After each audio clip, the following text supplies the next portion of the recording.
Sa ngalan ng Ama, ng Anak at ng Espiritu Santo. Amen. Sumainyo ang Panginoon. At sumaiyo rin. Mga kapatid, marami ka bang iniisip ngayon? Marami ka bang inaalala? Overthinker ka ba? Mag-ingat tayo. Dahil minsan, dahil sa ating mga iniisip, yan na nagiging daan ng ating paglayo sa Diyos. Ginagamit ng masama ng ating isip para tayo makagawa ng masama. Kapag naalis ang iyong tingin o isip sa Diyos, diyan ka nadadapa, diyan ka nagkakamali.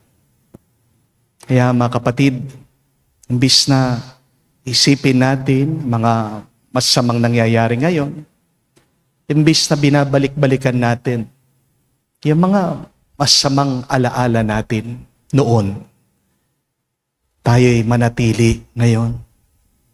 At huwag nating aalisin ang ating isip, ang ating tingin, ang ating puso sa ating Panginoong Jesucristo na buhay sa Kanyang salita, sa Kanyang katawan at dugo sa banal na misa. Sa mga pagkakataon na kung saan tayo'y nagpadala sa ating mga masamang iniisip, tilingin natin ang awa at kapatawaran ng Diyos.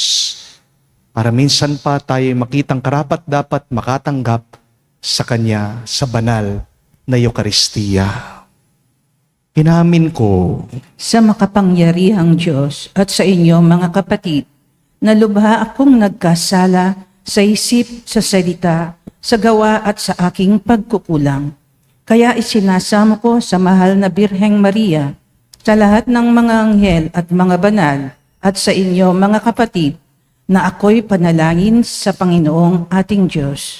kawan tayo na makapangyarihang Diyos, patawarin tayo sa ating mga kasalanan at patnubayan tayo sa buhay na walang hanggan. Amen. Panginoon, kaawaan mo kami. Panginoon, kaawaan mo kami. Kristo, kaawaan mo kami. Kristo, kaawaan mo kami. Panginoon, kaawaan mo kami. Panginoon, kaawaan mo kami. Manalangin tayo. Ama namin makapangyarihan, ipagkaloob mo aming magampanan ang pagkasalukuyan ng pagpapakasakit ng aming poong mahal upang kami pagindapat magkamit na ibinunga nitong kapatawaran sa pamagitan ni Jesucristo kasama ng Espiritu Santo magpa sa walang hanggan. Amen.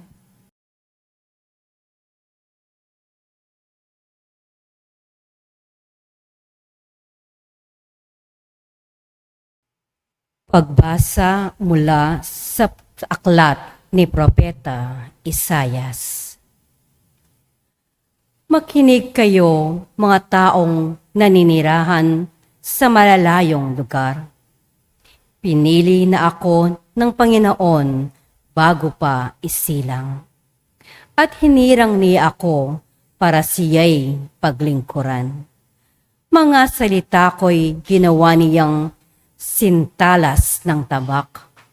Siya ang sa akin laging nag-iingat. Ginawa niya akong parang matulis na palaso na anumang oras ay handang itudla. Sinabi niya sa akin, Israel, ikaw ay lingkod ko. Sa pamamagitan mo, ako'y dadakilain ng mga tao. Ngunit ang tugon ko, ako ay nabigo sa aking pagsisikap. Hindi nagtagumpay, gayong ibinuhos ko ang aking lakas. Gayon may itinitiwala ko sa Panginoon ang aking kalagayan, na ako'y gagantimpalaan sa aking nakayanan. Bago pa ako ipanganak, ay hinirang na ng Panginoon. Pinili niya ako para maging lingkod niya, upang tipunin ang nangalat na mga Israelita. at sila'y ibalik sa bayang Israel. Binigyan ako ng Panginoon ng karangalan. Sa Kanya nagbubuhat ang aking karangalan. Sinabi ng Panginoon sa akin, Israel na aking lingkod, may mas mahalaga pa akong ipagagawa sa iyo. Bukod sa pagpapanumbalik sa mga Israelitang nalabi, ay gagawin kitang tanglaw ng mga bansa upang lahat sa daigdig ay maligtas. Ang salita ng Diyos. Salamat sa Diyos. Patuloy kong isasaysay ang dulot mong kaligtasan. Patuloy kong isasaysay ang dulot mong kaligtasan. Sa iyo lang, Panginoon, lubos akong nananalig. Huwag mo akong pabayaang mapahiya at malupig. Tulungan mo ako ngayon, yamang ikaw ay matuwid. Ako sana ay sagipin, sa daing ko ay makinig. Patuloy kong isasaysay ang dulot mong kaligtasan. Ikaw nawa ang moog ko at ligtas na kakanlungan. Matatag na kublihan ko at matibay na sanggalang. Sa lahat ng masasama, O Diyos, ako'y ipaglaban. Sa kuko ng mababagsik, huwag mo akong pabayaan. Patuloy kong isasaysay ang dulot mong kaligtasan. Panginoon, sa iyo ko inilagak ang pag-asa. Maliit pang bata ako, sa iyo'y may tiwala na. Sa simula at mula pa, wala akong inasahang mag-iingat sa sarili, kundi tanging ikaw lamang. Kaya naman ikaw, poon, pupurihin araw-araw. Patuloy kong isasaysay ang dulot mong kaligtasan. Pagkat ikaw ay dakila, patuloy kong isasaysay, maghapon kong ihahayag ang dulot mong kaligtasan. Sapul sa pagkabata, ako'y iyong tinuruan, hanggang ngayoy sinasambit ang gawa mong hinangaan. Patuloy kong isasaysay ang dulot mong kaligtasan.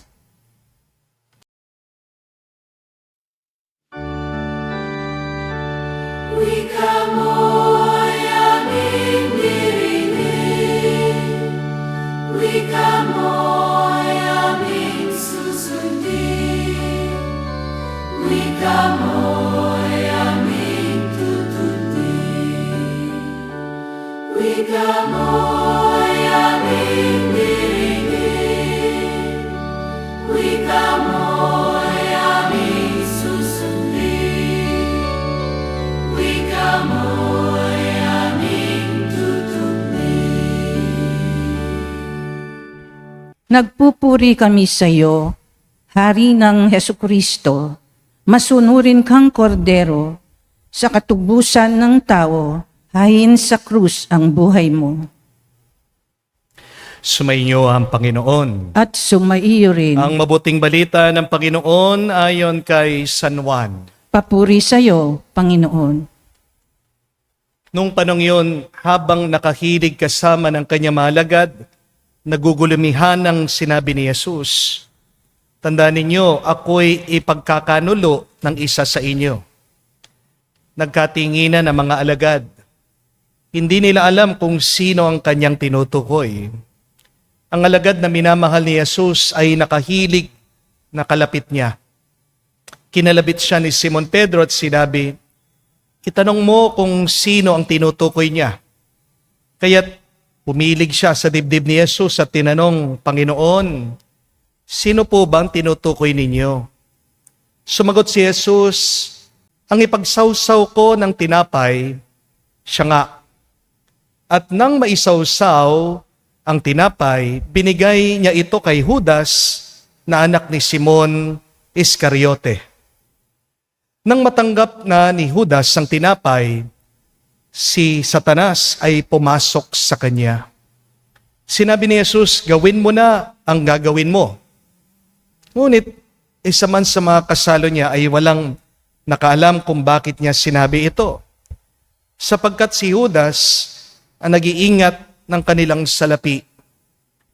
Inakala nilang pinabibili siya ni Jesus ng kakailanganin sa pista o kaya pinagpapalimos sa mga dukha. Nang makain na ni Judas ang tinapay, siya'y umalis. Gabi na noon, pagkaalis ni Judas, ay sinabi ni Jesus, ngayon mahahayag na ang karangalan ng anak ng tao at mahahayag din ang karangalan ng Diyos sa pamagitan niya. At kung mahayag na ang karangalan ng Diyos, ang Diyos naman ang maghahayag ng karangalan ng anak. At gagawin niya ito agad. Mga anak, kaunting panahon na lamang ninyo ako makakasama. Hahanapin ninyo ako, ngunit sinasabi ko sa inyo ngayon, ang sinabi ko sa mga Hudyo, hindi kayo makakapunta sa paroroonan ko. Saan po kayo pupunta? Panginoon, tinanong ni Simon. Sumagot si Jesus, sa paroroonan ko'y hindi ka makakasunod ngayon, ngunit susunod ka pagkatapos. Bakit po hindi ako makakasunod sa inyo ngayon? Tanong ni Pedro, buhay ko may iaalay ko dahil sa inyo. Sumagot si Jesus, iaalay mo ang buhay mo dahil sa akin? Tandaan mo, bago tumilawok ang manok, may 3 mo na akong itatatwa. Mga kapatid, ang mabuting balita ng ating Panginoon. Pinupuri ka namin, Panginoong Hesukristo.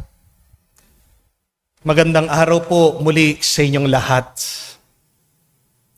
Meron pong isang kwento tungkol po sa isang tao. Pumunta po siya sa isang pari at humihingi ng payo.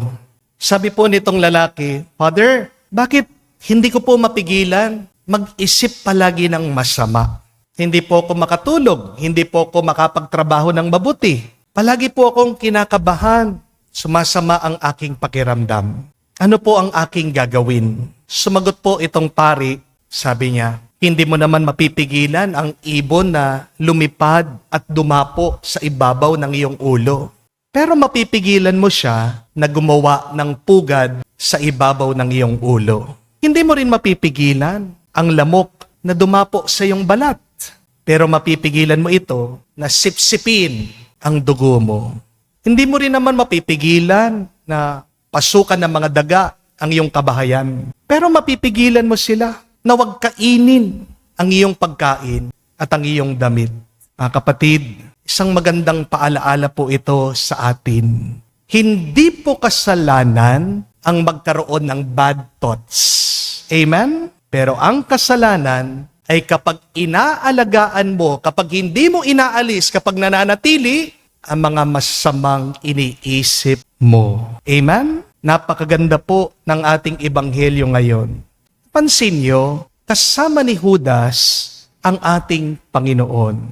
Kasalo ni Judas si Jesus sa hapagkainan. Narinig pa nga ni Judas yung mga banal na salita at turo ng ating Panginoong Hesukristo. Pero pumasok pa rin ang dyablo sa isip ni Judas. The gospel said that after receiving the piece of bread from Jesus, Satan entered Judas Iscariot. Nakakabigla po ito, no? Katapos-tapos palang mag-communion ni Judas. Pero tinukso na siya agad ng demonyo. Pero hindi pa nagkasala dito si Judas. Ang kasalanan talaga ni Judas ay yung ginawa niya. Pagkatapos pinasukan ng demonyo si Judas, pinagtaksilan niya ang ating Panginoong Hesukristo.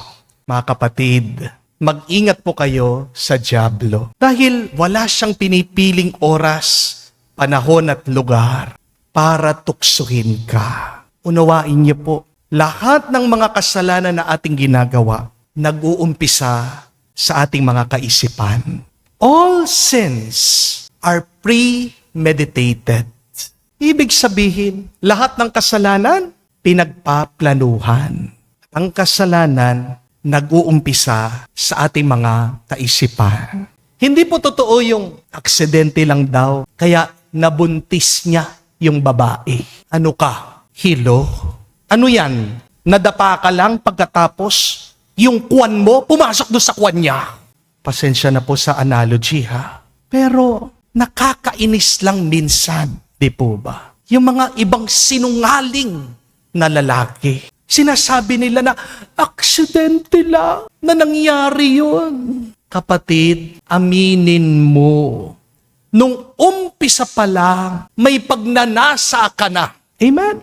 Pagkakita pa lang dun sa babae, may sumagi na dun sa isip niya. Kaya nagkakarelasyon ka, liban sa iyong asawa, kasi ginusto mo. Di po ba? At saan nangyayari yung gusto? Sa isip ng tao. Kahit din naman po, yung mga nakabaril, nakapatay dahil sa road rage bago ang alitan, mainit na talaga ang ulo niyan. May plano na talaga siya sa kanyang isip na kapag may nag-cut sa kanya sa daan, hahabulin niya ito, tatakutin niya ito, at worst comes to worst, babarilin niya ito. Di po ba? Kasi hindi ka bibili ng baril kung wala kang balak na gamitin ito. Kung wala ka talagang balak na manakot at bumaril ng tao, dapat from the very start, huwag ka na magdala ng baril. Di po ba? Kahit na sabihin nyo, for self-defense, ang gagawin mo, nag-uumpisa sa iyong isip. Kahit naman po ang magnanakaw, mas matindi yan. Kasi nagpaplano paano siya makapagnakaw. Ang mga magnanakaw, pinag-iisipan paano mandukot, paano manloob ng bahay, paano kumuha ng pera. Pero alam niyo po kung anong mas nakakatakot, kung anong mas masama. Yung mga nagnakaw na, nag-iisip pa ng paraan para hindi sila mahuli. Amen? Yung mas nakakatakot at mas masama, yung nagnakaw na sila, nag-iisip pa sila ng paraan para makatakas sila at hindi sila makulong. Ang teknik po ng demonyo, ganito. Gagayahin niya madalas ang boses ng isip mo para akala mo ang iniisip mo galing sa'yo. Kaya nga yung mga iba, kumbinsidong-kumbinsido. Sinasabi, okay lang hindi magsimba kasi pagod naman ako Naiintindihan yan ni Lord. Okay lang naman yung hindi magpatawad kasi nasaktan ako. Okay lang naman magbisyo basta't wala naman akong piniperwisyong tao. Nagre-relax lang naman ako Okay lang naman magkaroon ng babae. Hindi naman malalaman ng aking asawa. Okay lang naman mangupit. Hirap na ng buhay ngayon Okay lang naman makipagrelasyon sa same sex. Mahal ko siya Di ba ang Diyos, pagmamahal, mauunawaan naman ako ng Diyos kapag minamahal ko ang kamukha kong kasarian. Ang tanong, yan bang iniisip mo, kapatid? Galing ba yan sa Diyos? O baka galing lang yan sa'yo? Ask that question. Are your thoughts really from God? Or are your thoughts just coming from you? Paano mo malalaman kung ang iyong iniisip galing talaga sa Diyos o galing sa masama? Ito po, tandaan nyo. Kapag dahil sa iyong mga iniisip, ginagawa kang mas mapagmahal, mas mapagkumbaba, at mas payapa. These are the three indicators. These are the three signs that your thoughts are really coming from God and are not coming from the evil one. One, if it makes you more loving. Second, if it makes you more humble. Third, if it makes you more peaceful. Mga kapatid, unawain niyo po, hindi lahat ng iniisip mo dapat mong paniwalaan.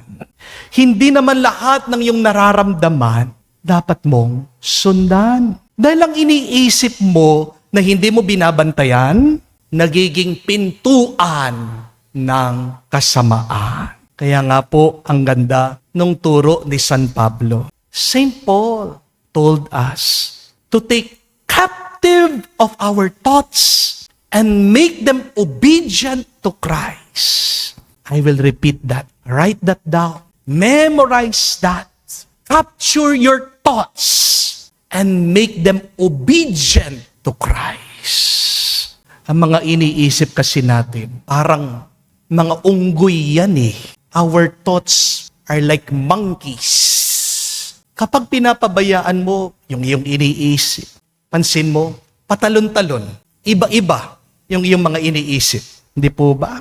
Kapag pinapabayaan mo ang iyong isip, di ba, nanggugulo sa iyong buhay. Kapag pinabayaan mong iyong iniisip, nagkakalat sa iyong loob. Kapag pinabayaan mo ang iniisip mo, dadalhin ka niyan sa takot, sa inggit, at sa galit. Amen? Kaya nga, hindi lahat ng iniisip mo, kapatid, ay totoo at mabuti. Marami sa iyong iniisip, ingay lang. Pero kung mabigo man tayo, kung magkamali man tayo, kung man dahil sa ating mga iniisip tayo magkasala, may mabuting balita pa rin na pwede pa rin tayong bumawi. Amen? Ang sabi po sa banal na kasulatan, ang matuwid na tao, kahit na 7 ulit siyang madapa, muli siyang babangon. That is from the book of Proverbs. That a righteous man falls 7 times, but stand up again. Ang tanging nabibigo ay yung taong hindi tumatayo. Amen? Ito po ang pagkakaiba ni San Pedro at ni Judas. Oo, parehas po sila nagkamali, parehas naman silang nadapa, parehas silang nagkasala. Pero ang pagkakaiba ng dalawang ito ay dun sa kanilang ending, dun sa kanilang wakas. Si Judas, pinagkanulo si Jesus kapalit ng pera. Nagsisi siya, oo, pinalik niya yung pera, pero nawalan siya ng pag-asa. Hindi siya bumalik sa ating Panginoong Jesucristo. Mas pinili pa ni Judas ang magbigti. Mas pinili pa ni Judas ang pagkawala ng pag-asa o despair. Pero si San Pedro, pansin niyo, tinanggi rin niya si Jesus 3 beses. Umiyak siya ng labis-labis. Pero bumalik pa rin siya sa ating Panginoong Jesucristo. Humingi siya ng tawad at tinanggap niya ang awa ng ating Panginoon. Bandang huli, pinili ni San Pedro ang pag-asa, ang hope. Parehas po silang bumagsak. Pero si Judas, nakatingin sa kasalanan niya. Habang si San Pedro, nakatingin naman sa ating Panginoong Jesucristo. Mga kapatid, hindi ka magiging Judas dahil nagkakasala ka lang. Nagiging Judas ka kapag nawawalan ka ng pag-asa. At hindi ka nagiging Pedro dahil mabait ka, dahil masunurin ka. Nagiging San Pedro ka kapag marunong kang bumalik sa Diyos. Amen? Kaya kahit na ilang beses po tayong bumagsak, magkamali, magkasala, dahil sa ating mga masamang iniisip, mga kapatid, huwag kayong magsawa na magbalik loob sa Diyos. Dahil ang Diyos hindi napapagod magpatawad. Meron pong isang napakagandang kwento tungkol po sa isang matabang pari. Hindi po ako ito ha. Siya po ay inanyayahang magmisa sa jail, sa kulungan. Sa prosesyon po, pakyat po sa entablado, itong matabang pari, siya po ay nadapa at nahulog doon sa entablado. Nagtawanan yung mga nakakulong, yung mga preso. Pero itong pari, kahit na hirap po siya, tumayo po siya muli. At pinagpatuloy po niya yung misa. At sa humili po ng pari, ito yung kanyang sinabi, "Mga kapatid, dumating ako sa kulungan na ito para ipakita ko sa inyo na kahit ang isang tao ay nadapa, nahulog, nasaktan, napahiya, kaya pa rin niyang tumayo at magpatuloy muli." Seryoso po lahat na mga nakakulong. Natauhan yung mga nagtawanan at lumuha po na konsensya ang marami. Mga kapatid, tandaan niyo po ito. Hindi ang pagiging perpekto ang hinahanap ng Diyos.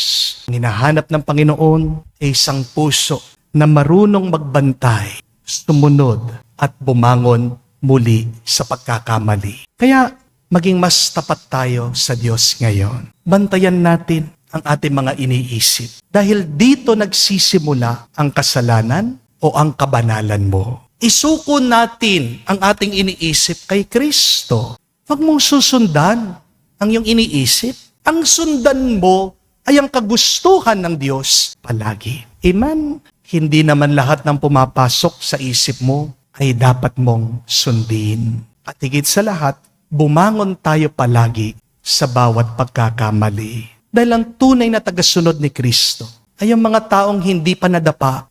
Ang tunay na tagasunod ni Kristo ay yung mga nadadapa pero marunong bumangon muli at magbalik loob sa Diyos. Amen. Tumayo po tayo. Alay po natin sa Diyos ang ating mga dasal at panalangin. Buong kababaang loob, dinudulog natin ang ating mga kahilingan sa Panginoon habang laging inaalala ang paghihirap na Kanyang tinitiis para sa ating kaligtasan. At isabihin, Panginoon, dinggin mo kami. Panginoon, dinggin mo kami. Ang mga ipinagkanulo ng kanilang mga kaibigan, naway hindi magkimkim ng ihinanakit, manalangin tayo sa Panginoon. Panginoon, dinggin mo kami. Ang mga makasalanan, naway hindi paghinaan ng loob, bagkus maghangad ng kapatawaran sa pamamagitan ng sakramento ng pagkukumpisal, manalangin tayo sa Panginoon. Panginoon, dinggin mo kami. Ang mga nagdurusa, naway magkaroon ng lakas upang tiisin ang kanilang mga pasanin sa buhay, manalangin tayo sa Panginoon. Panginoon, dinggin mo kami. Sa katahimikan po ng ating puso, sabihin natin sa Diyos ang ating mga personal na pangangailangan. Ama naming Diyos, sa iyong karunungan ay hinayaan mong magdusang iyong anak para sa amin. Sa pamagitan ng Espiritu, higit mo kaming ilapit sa iyo upang maipahayag namin ang taimtim na pasasalamat. Hinihiling namin ito sa pamagitan ni Kristo, aming Panginoon. Amen.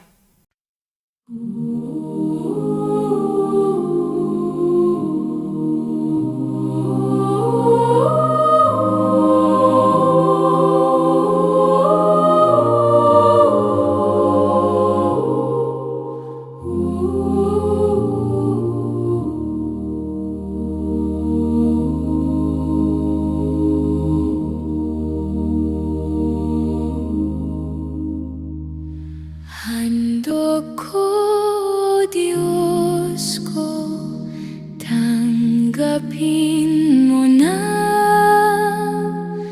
Alay ko, Diyos ko, ikalugod mo na. Nagsising puso, nagpapakumbaba.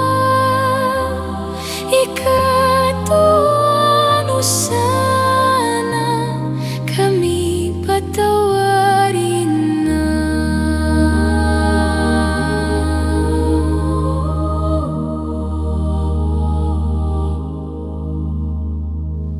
Alay na insenso, hindi ka masaya.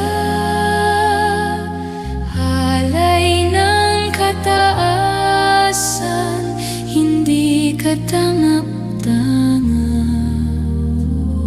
Handog na mahihirap, galing sa dukha. Sa'yo'y kaya-kaya, sa'yo'y katuwa-tuwa.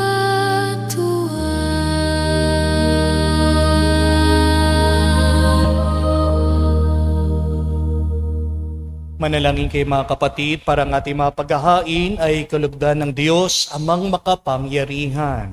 Tanggapin nawa ng Panginoon itong paghahain sa iyong mga kamay, sa kapurihan niya at sa karangalan, sa ating kapakinabangan at sa buong sambayanan niyang banal. Ama naming lumikha, tunghayan mo ang mga alay ng iyong angkan, na ginawa mong magkakasalo-salo sa paghahaing banal. Pagkaloob mo ang kaganapang ito ay aming makamtan. Sa pamagitan ni Jesucristo kasama ng Espiritu Santo, magpa sa walang hanggan. Amen. Sumainyo ang Panginoon. At sumaiyo rin, Itaas sa Diyos sa inyong mga puso at diwa. itinaas na namin sa Panginoon. Pasalamatan natin ang Panginoong ating Diyos. Marapat na siya ay pasalamatan. Ama naming makapangyarihan, tunay nga marapat ikaw ang aming pasalamatan sa pamagitan ni Jesucristo na aming Panginoon. Nababanaagan na namin ang pagdiriwang sa kanyang pagpapakasakit at pagkabuhay. Maluluping na ang dating pagsuway sa pag-ako sa kanyang pusang loob ng katapatan. At magaganap na ang pag-aalala sa aming pag-anib sa iyong tinubos na angkan. Kaya kaisa na mga anghel nagsisiawit ng papuri sa iyo nang walang humpay sa kalangitan. Kami nagbubunyi sa iyong kadakilaan.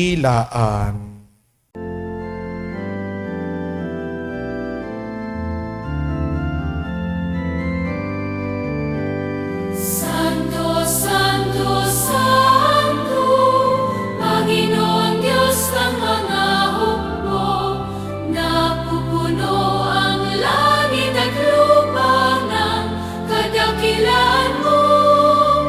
Hosana, Hosana, sa kaitaasan, pinagpalang na paririto sa ngalan ng Panginoon. Hosana, Hosana, sa kaitaasan. Hosana, Hosana, sa kaitaasan.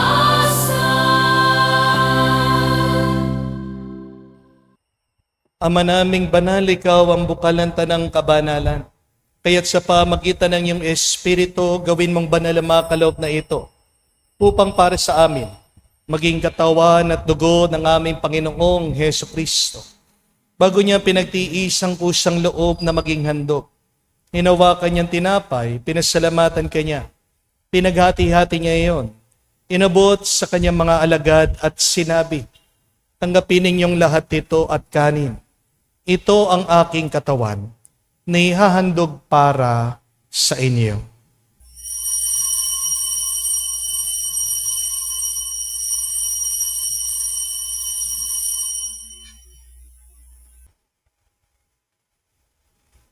Gayon din naman na matapos ang hapunan, hinawakan niya ang kalis.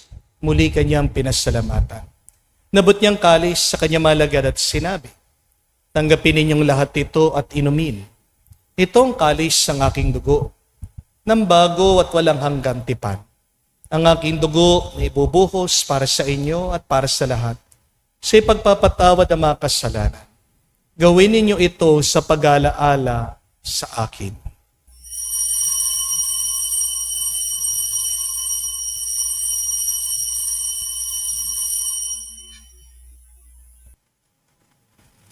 Ang misteryo ng pananampalataya.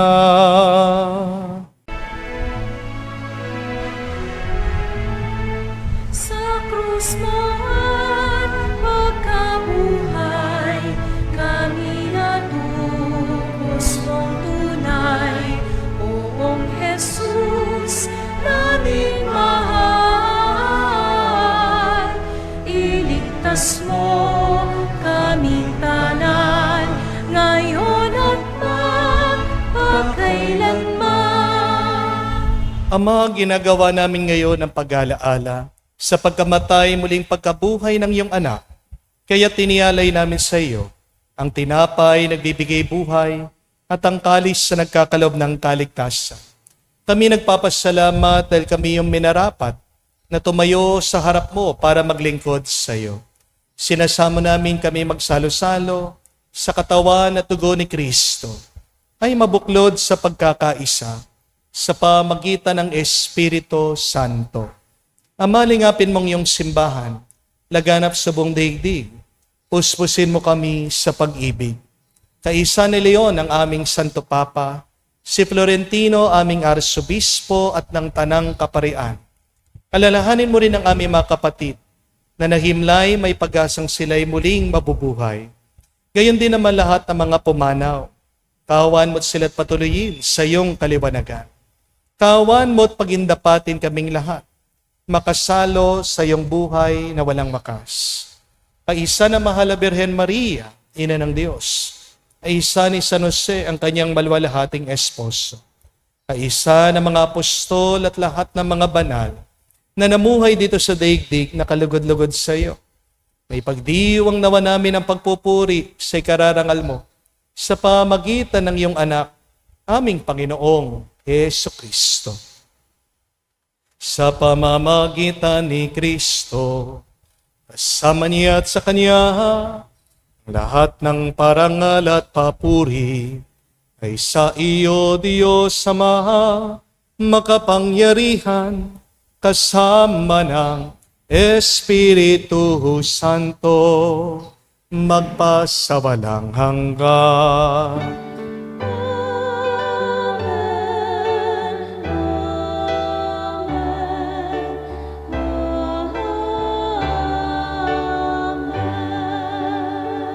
Mga kapatid, sabay-sabay po natin dasalin ang panalangin tinuro sa atin ng Panginoong Jesucristo.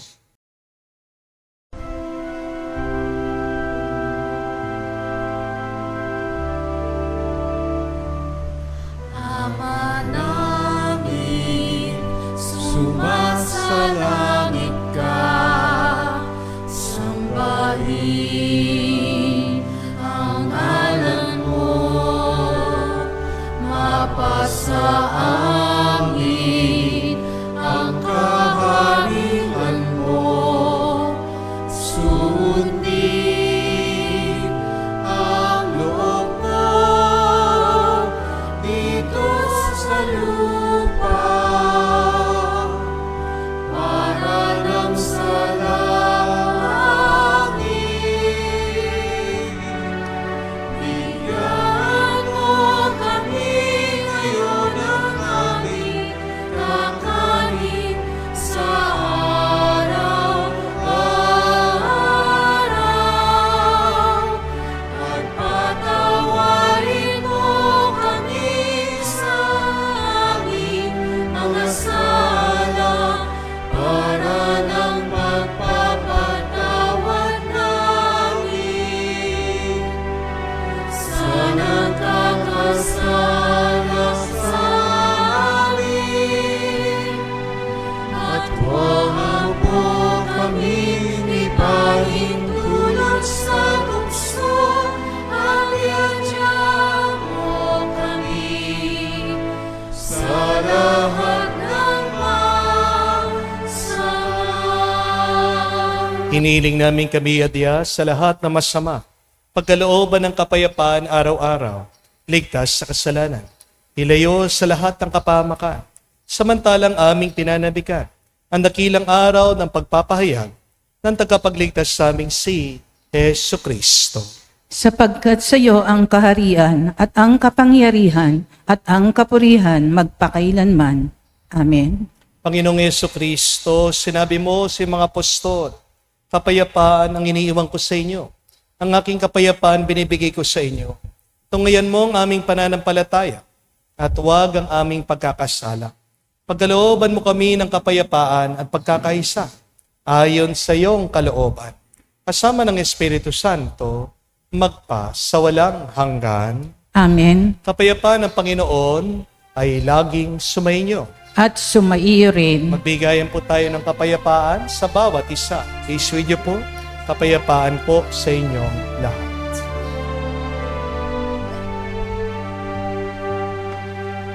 Kordero ng Diyos na nag-aalay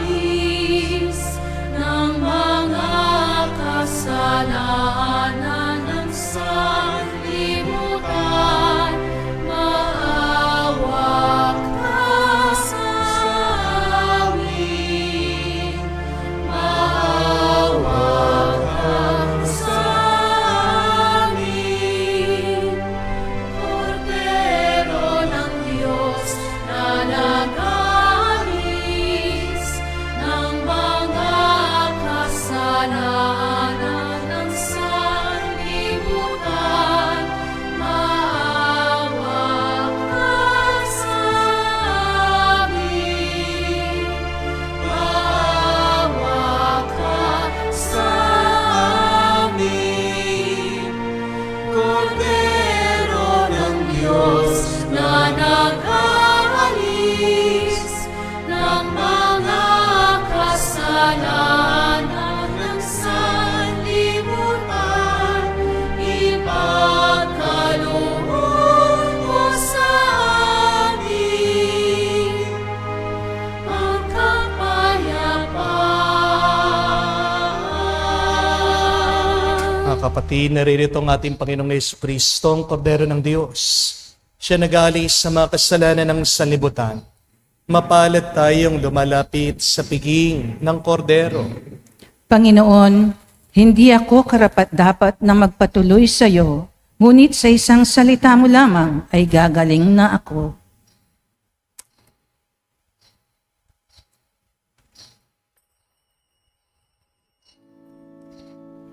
Landas na kaibig sa liwoy nila, bawal hapag nito'y dusa't hirap ang laman. Sa kalooban ng Ama, magpasakop kang ganap.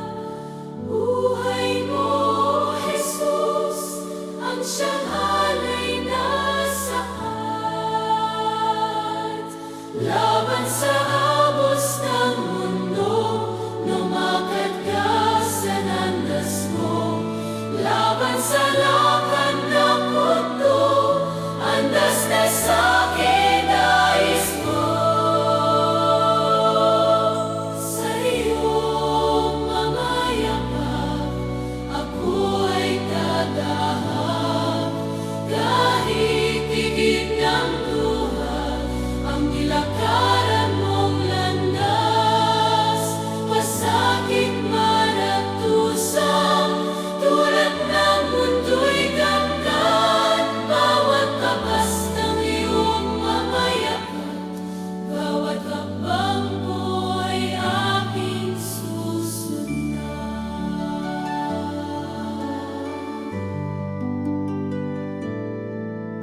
Kay hirap ng gawin, kaluhugan mo'y kunti.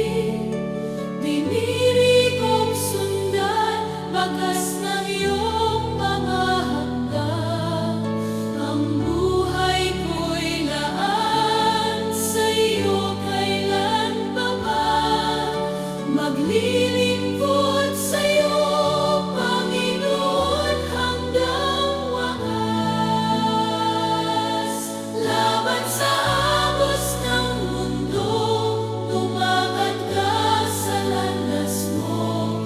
Laban sa lakad ng mundo, landas na sa'kin nais mo. Sa iyong mga yakap, ako ay dadaan.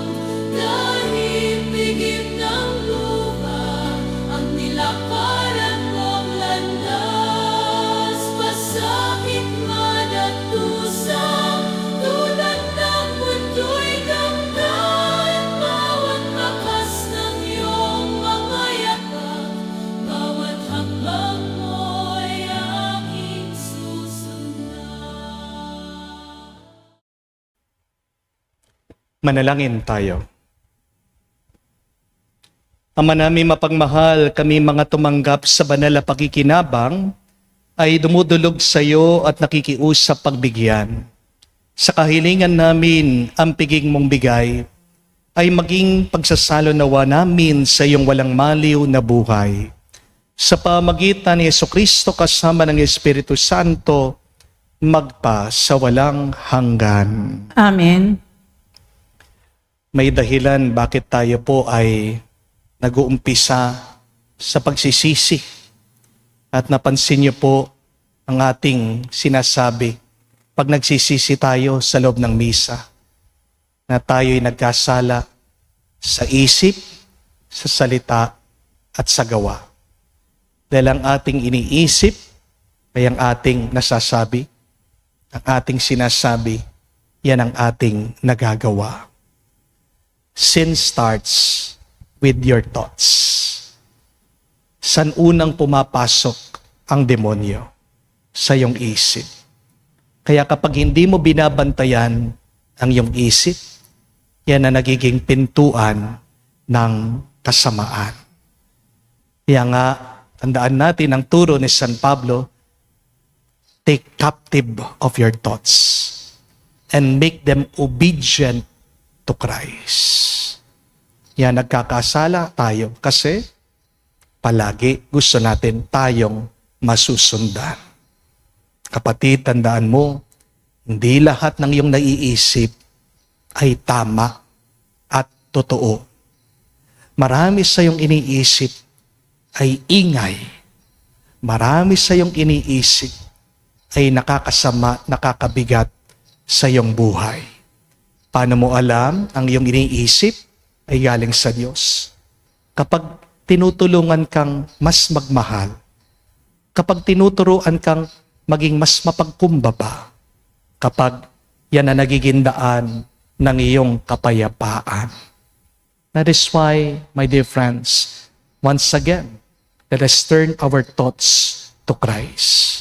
At kung tayo man ay nadapa, nagkamali, bumangon tayo kamukha ni San Pedro. Ano yung mga matagal nang niisip mo, na sinasarili mo, kinikimkim mo? Kapatid, panahon na. Nabuksan mo yan, bitawan mo yan, iwan mo yan sa Diyos. Kahit po pag kayo ay magkukumpisal, sabihin niyo po sa pari yung mga masamang iniisip niyo. Mahirap pong nanghuhula ng kasalanan. Pag nagpapakumpisal ako, agad sinasabi, Father, ang dami kong iniisip na masama. Ano po yun? Basta't po ang dami. Kala naman, nababasa ko yung kanilang mga utak. Hindi po ba? Hindi po ako fortune teller. Ha? Wala pong telepathy ang mga pari. Sabihin niyo po yung iyong mga masamang iniisip para malinis na, para maging payapa na, para magkaroon ng puwang ay yung isip para sa salita ng Diyos. Dahil ang salita ng Diyos, tandaan niyo, ay espiritu at buhay. Sumainyo ang Panginoon. At sumaiyo rin At kayo'y basbasan ng Diyos, makapangyarihan sa lahat, sa ngalan ng Ama, ng Anak, ng Espiritu Santo. Amen. Ang ating misa ay natapos na. Umayo kayo sa kapayapaan ni Kristo. Salamat sa Diyos.